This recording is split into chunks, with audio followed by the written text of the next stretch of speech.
जय श्री श्याम भक्तों, आज हम चौथ माता की कहानी सुनेंगे। मंगशीर माह की कृष्ण पक्ष की चौथ को व्रत किया जाता है। वैसे तो हर महीने किया जाता है 13 की 13 चौथ। अभी कई लोग 4 चौथ भी करते हैं, कार्तिक, मंगशीर, पौष और माह। तो आज हम मंगशीर माह की चौथी कहानी सुनेंगे। बोलिए चौथ माता की जय। एक साहूकार था, उसके एक बेटा और एक बहू थी। बहू पियर जब भी जाती तो उसका बाप पूछता कि बेटी तू क्या खाकर आई है। वो बोलती मैं बासी कुसी खाकर आई हूं। एक दिन साहूकार का बेटा ने उसका ससुरा मिल गया। ससुरा बोला कि तुम लोग मेरी बेटी को बासी कुसी क्यों घर खिलाते हो, क्यों उसे खाने को देते हो बासी कुसी। लड़के ने ये बात माँ से आकर पूछा तो माँ बोली कि मैं तो ताजी ही घालती हूँ, चाहे तू आज देख लेना। एक दिन बहू का बाप आया, फिर से पूछा कि बेटी क्या खाया तूने। बेटी बोली बासी कुसी खाया है। उसका बाप जब चला गया, बाद में उसका पति बहुत नाराज हुआ और बोला कि मेरा बाप को क्यों बदनाम कर रही है, ताजी खाकर बासी कुसी बता रही है। जब वो बोली कि तुम्हारा बाप कमाता है, तुम नहीं कमाते हो, तो वो खाना तो मेरे लिए बासी कुसी हुआ ना। यह सुनकर उसका पति कमाने के लिए चला। एक दिन वो पड़ोसन से आग लेने गई तो देख रही थी कि सब लोग वहां पर कहानी सुन रहे थे। जब उनसे पूछी कि ये क्या कर रहे हो, पड़ोसन बोली कि हम तो चौथ माता की कहानी सुन रहे हैं। उसने पूछा इस कहानी से क्या होता है। उन्होंने कहा कि इस कहानी से अंधन होता है, बेटा पोता होता है, 12 बजकर बिछड़ा पति भी मिल जाता है। उस दिन से वो भी करवा चौथ माता का व्रत करने लग गई। सासू 4 टाइम खाने को देती, जो एक बार तो वो भगवान के नाम का निकाल देती, एक बार गाय को दे देती एक बार का खाना, और एक बार का खाना वो राख के नीचे गाड़ देती थी, और एक बार को चांद को अर्घ देकर आप खा लेती थी। ऐसे ही चौथ करते करते 12 बरस हो गई।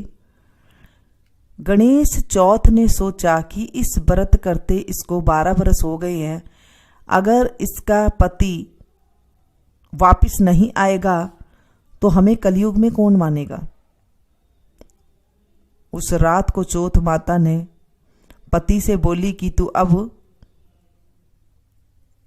घर जा, तेरी औरत तुझे याद कर रही है। वो बोला मैं तो बहुत कमाने में उलझ गया हूं, कैसे जाऊंगा। चौथ माता बोली कि दिन उगने से पहले ही चौथ माता का नाम लेकर दोनों घोड़े मोड़कर बैठ जाना, तो देने वाला दे जाएंगे और लेने वाला ले जाएंगे। वो सवेरे उठकर ऐसे ही करा, सारा काम पूरा हो गया। घर आने लगा तो रास्ते में उसे एक बूढ़ा सांप दुख के मारे जल रहा था। तो उसने उसको छिचकारा सांप ने और बोला मैं तेरे को खाऊंगा। वो बोला मैं 12 बरस बाद घर को जा रहा हूं, मेरी माँ और मेरी औरत से मैं मिलिया हूं, पीछे मुझे खा लेना। सांप बोला कि कैसे विश्वास करूं, तू तो छत पर जाकर सो जाएगा पलंग पर। वो बोला सीढ़ी चढ़कर आ जाना। इतना कहकर वो उदास होकर घर गया, कोई से बात भी नहीं करी। रात पर जब छत पर सोने के लिए गया तो एक सीढ़ी में बालू और एक में दूध का कटोरा रख दिया और एक में पानी का कटोरा और एक में फूल बिखेर दिया। रात को सांप आया, पहले तो बालू में खूब लोट पोट पलोटा, फिर सारा दूध पी गया, फिर फूलों की सुगंध ली और जैसे ही छत पे जाने लगा तो चौथ माता सोची, अगर अब इसका संकट नहीं टालेंगे तो कलयुग में हमें कौन मानेगा। तो उसको ढाल से ढककर तलवार से मार दिया, पर थोड़ी सी पूंछ कटकर उसकी जूती में गिर गई। पूंछ सोची कि ये जूती तो पहरेगा तब खाऊंगी, तब खा जाऊंगा। जब चींटी आपस में बात करने लग गई कि इसकी लुगाई, इसकी औरत हमें रोज चून गेरती है, आटा गेरती है, सो इसकी पति की रक्षा करनी चाहिए। सारी चींटियां लगकर पूंछ को थोती कर दी, उसे खाली कर दी, खा गई उसे। उससे उसका संकट टल गया। जब सवेरे उठने में देर हो गई तो मां सोची, मैं ऊपर जाकर देख के आऊं। जैसे जाने लगी तो सीढ़ी में खून देखकर चिल्लाई, सोची कि मेरा बेटा मर गया।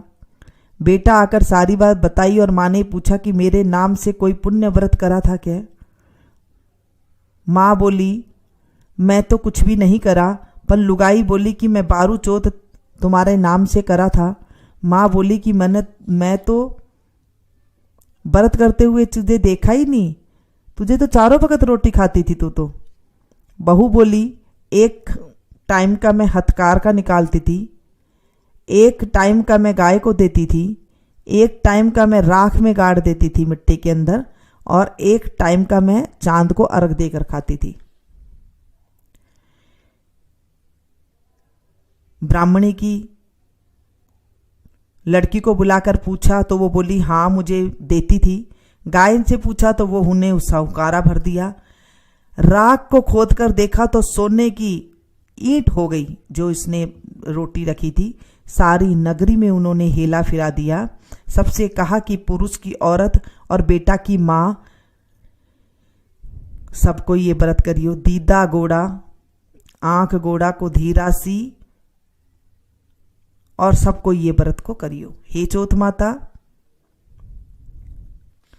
जैसे उसको सुहाग दिया वैसे सबको देना। कहते को, सुनते को, हुंकारा भरते को मेरे परिवार को देना और हमारी रक्षा करना। इसके बाद विनायक जी की कहानी सुनते हैं। गणेश जी महाराज एक सेठ जी के खेत में निकल रहे थे तो 12 दाना जौ का तोड़ लिया, नाच का तोड़ लिया।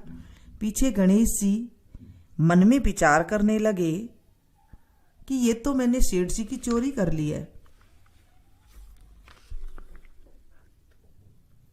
गणेश जी सेठ जी के 12 वर्ष नौकरी पर लग गया।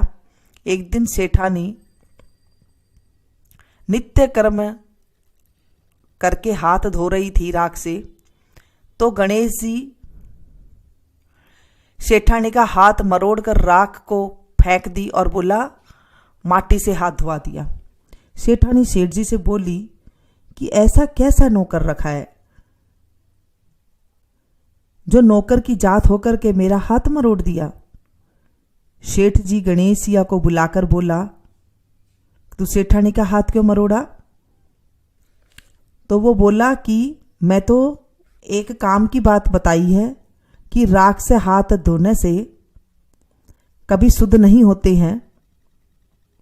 राख से हाथ धोने से घर की रिद्धि सिद्धि चली जाती है, माटी से हाथ धोने से घर में रिद्धि सिद्धि आती है। सेठ जी सोचा, गणेशिया है तो स्याना।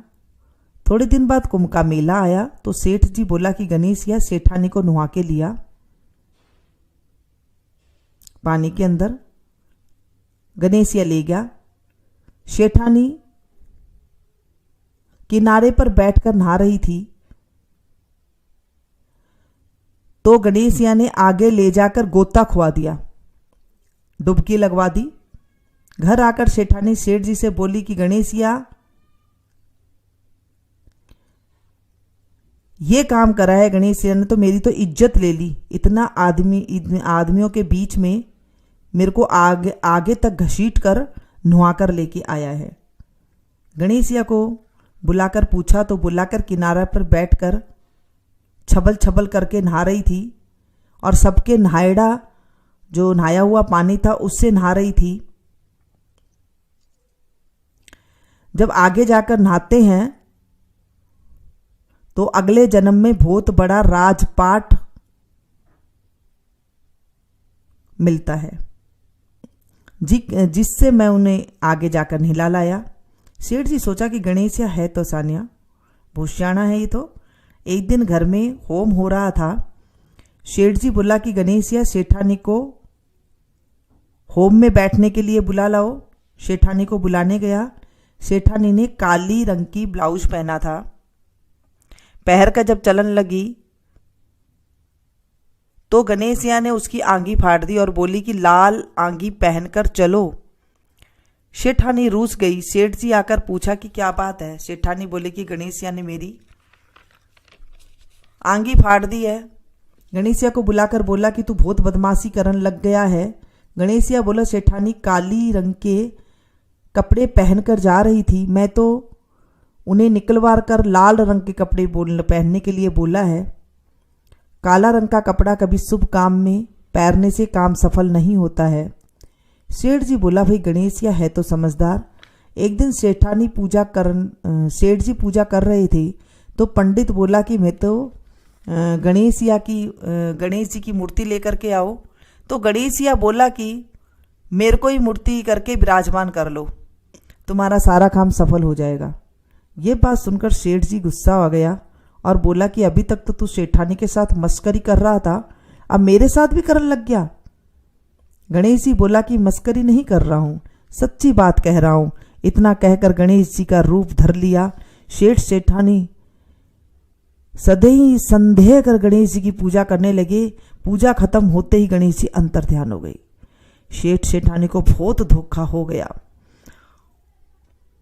और वो आपस में बात करने लगे, हमने तो गणेश जी हमारे घर में रहते थे, हमने उससे सारा ऊंचा नीचा काम करा लिया।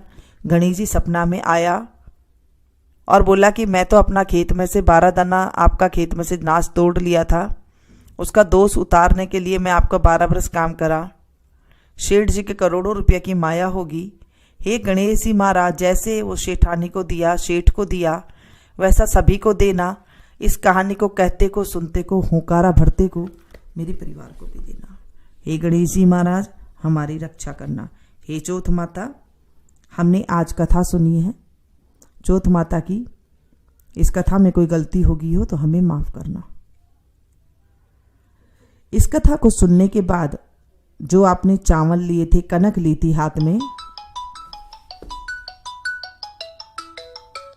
आप उसे सूरज को जल दे दे। थोड़े से दाने, वो जो आपने कहानी सुनी है उससे आपको चांद को अर्घ देना है बस। और जो अलग से थोड़े से चावल या कनक लेकर के आपने सूरज को अभी अर्घ दे देना है। ऐसी कहानी सुनते हैं, फिर बायना निकालते हैं। बोले चौथ माता की जय, गणेश जी भगवान की जय। मिलती हूँ फिर से एक नई वीडियो में नई जानकारी के साथ। Thank you.